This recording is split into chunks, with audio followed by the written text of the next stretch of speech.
Hi there, it's Roy Breton here. I'm just going to do a quick review on the Predator 38 stump grinder, Radio Remote Stump Grinder, and the Predator 28 stump grinder, which I own.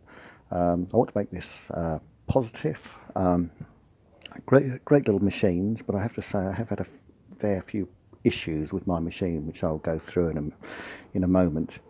This particular machine, the 38's on hire from Ben Burgess, been a great machine. It's 38 petrol. I've probably done about 100 hours with it, and I've literally had no problems at all. I haven't had to tighten the belts, no radio remote problems or anything. It's been absolutely perfect. Great little machine, and sort of really gets through the stumps quickly. So now I'm going to take it to my 28 machine, which will be 3 years in October of this year.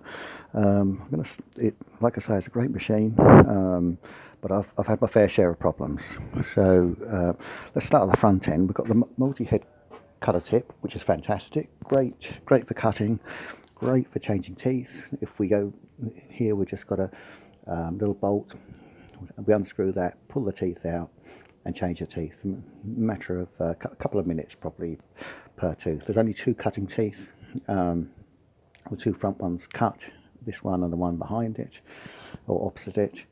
And yeah, it's a system that I really like, really recommend, really pleased with the performance.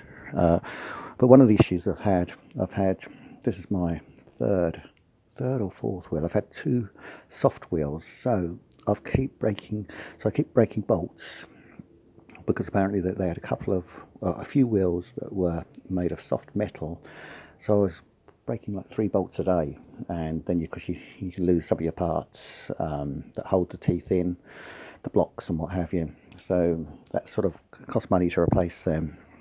Anyway, I've now got the proper wheel, the hard wheel, and that's absolutely fine. Just going back there's a belt drive here.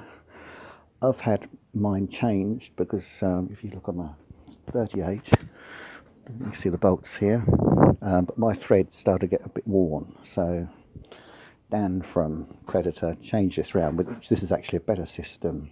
The bolts are here, so you just you undo the bolts, take this off, and you can tighten up your 3 belts here. Very simple process on a cam. I have to say I have to do my belts quite frequently on the 28. On the 38, I've never had to do them. Never heard about slip.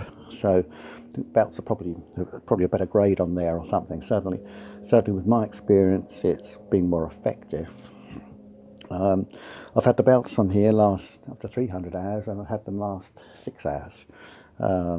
Don't know why, but sometimes I put new belts on 6 hours later, but they're all shredded, gone. But one lot of belts lasted 300 hours. So you move round. Electric clutch under here. No problem there. I can engage the clutch on tick over, and the machine won't stall. Whereas as a petrol one, it will stall unless you rev it up a bit. I'm told on the new electronic ignition machine that it doesn't stall. It's more efficient in that respect. It's always good to start up an electric clutch at tick over, so you don't put too much strain on it. These belts here, first belts I had 3 belts.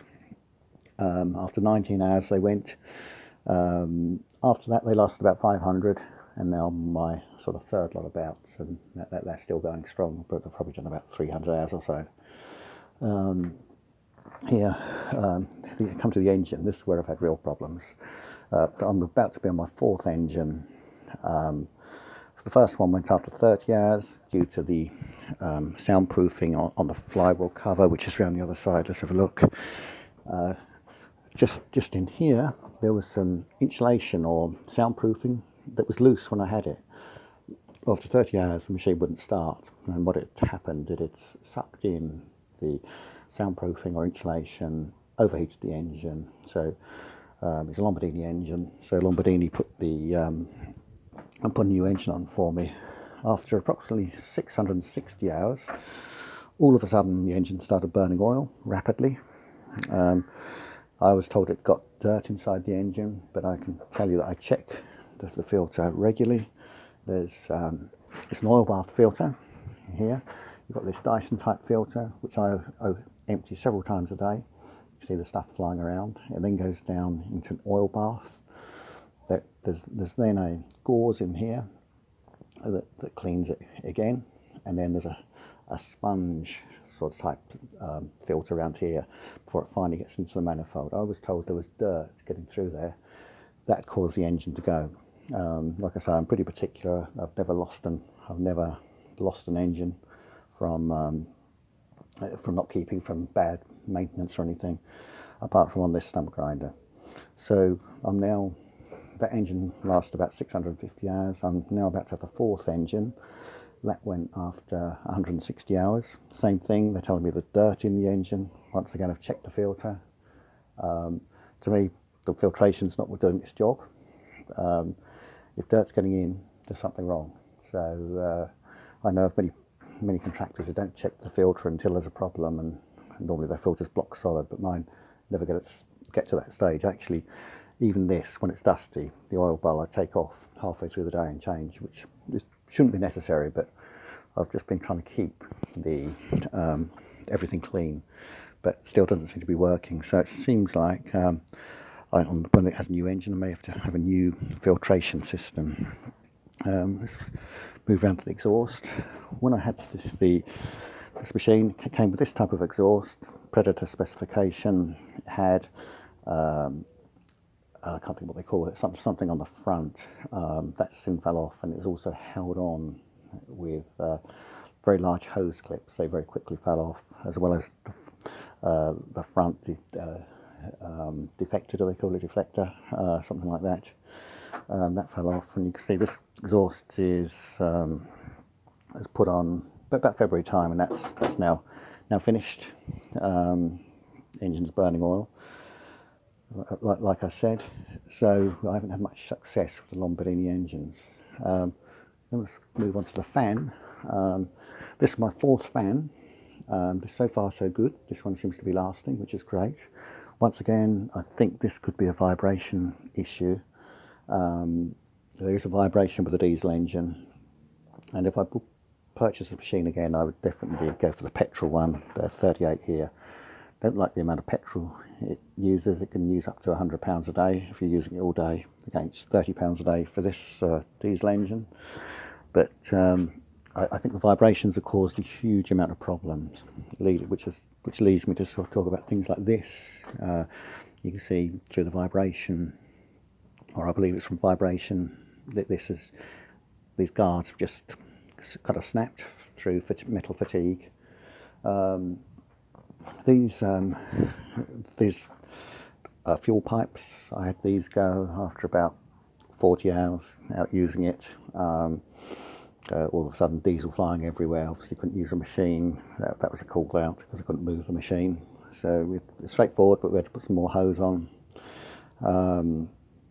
Here, this is for the hydraulic oil. This is, it's always leaked since I've had it. Obviously there's a breather. I know it's got to breathe. You can see there's oil. This was cleaned 2 weeks ago. Power washed, all cleaned down, but you can see the machine's quite dirty again due to the oil running down. So much so that it runs on the tracks, which isn't good, and especially if you're going on people's driveways. I've taken it to Predator and Ben Burgess, and it seems like I haven't been able to seal it. I would have thought it was just be a gasket, but it seems like it's bigger than that. If you look at this one on the 38, there's just a little bit of oil there just from the breather. Now this was leaking a little bit when I held it a few weeks ago, but I think they've sealed it again. So there may be a weakness there, but anyway, it's nothing like the leak I have on mine. And then come to the battery. I'm on my 5th battery in less than 3 years. This one was put on a couple of months ago, and for some reason can't keep a battery. I had one battery where it literally blew the side out here, and that was it, finished. So another new battery. That was under warranty, thankfully. But then when we come in the back, we've got the hydraulics. Not going to open the door, but we've got the hydraulic system in here. I had a serious leak in there. That was like a £600 repair job because the seals are gone. I suppose it's just wear and tear probably. But this year alone, I've spent over £6,000 on this machine. I had new pulleys on where are we, on here and here, because there was a little bit of wear. Don't know if that needs to be doing or needs to be done, but I had them done, and then I had trouble getting the bearing off, so I had to have a new bearing because I had to heat it to get it off. So that was like another £800 bill. So certainly had some quite large bills on this machine. The hydraulic control, let me try showing you the 38. Very straightforward. Just one thing with the paddle controls, sometimes you do get bits of wood stuck in there, but you see you have to just make sure and keep it clean, keep shaking it to get any bits of wood that fly on there. The 38, it never ever cuts out. I never lose reception. But with my 28, for some reason, I often lose reception. Sometimes 40 times a day, sometimes 0 times a day. You just don't know. I don't know enough about radio signals to comment too much. But certainly the 38, this 38 has had no problem. I've never lost a signal with it whatsoever. So if you're thinking about buying a Predator, definitely go for the 38. It's a great machine. It goes into 26 inches, which I think 66 centimetres, which is a real bonus for getting in gateways. I think it's the narrowest stump grinder of this type on the market. So for me, that's a real plus point when you're trying to get in gates. Anyway, I'm going to put this up on Garden Equipment YouTube channel, Garden Equipment Review YouTube channel. You can subscribe to our channel. Feel free to comment below this post. Thanks for watching.